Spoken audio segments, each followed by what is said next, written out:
আসলে ক্যামেরাটা অফ ছিল, বাট একটা জিনিস দেখার জন্য ক্যামেরাটা অন করলাম, যেটা হচ্ছে এই যে গ্রামের কিছু মানুষ, একটু দেখাই আপনাদের, বয়স মানে 80-র বেশি হবে, না হলেও 80-র বেশি হবে, কিন্তু উনি মাথায় কি নিয়ে পিছনে কাছি নিয়ে যাচ্ছে। বাট আমাদের ঢাকা শহরে এগুলা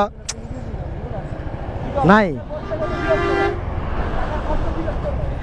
না না, আপনার বয়স কত হইব? 70 বয়স হইব। এর থেকে বেশি নিতে পারেন? আচ্ছা আচ্ছা, ওকে ওকে।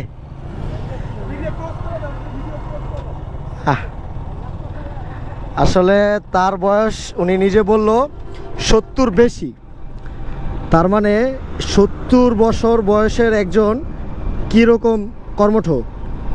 আমাদের ঢাকাতে 40 বেশি হইলেই শেষ, মানে ওনার লাইফ অর্ধেক শেষ, এরকমটা হয় আর কি।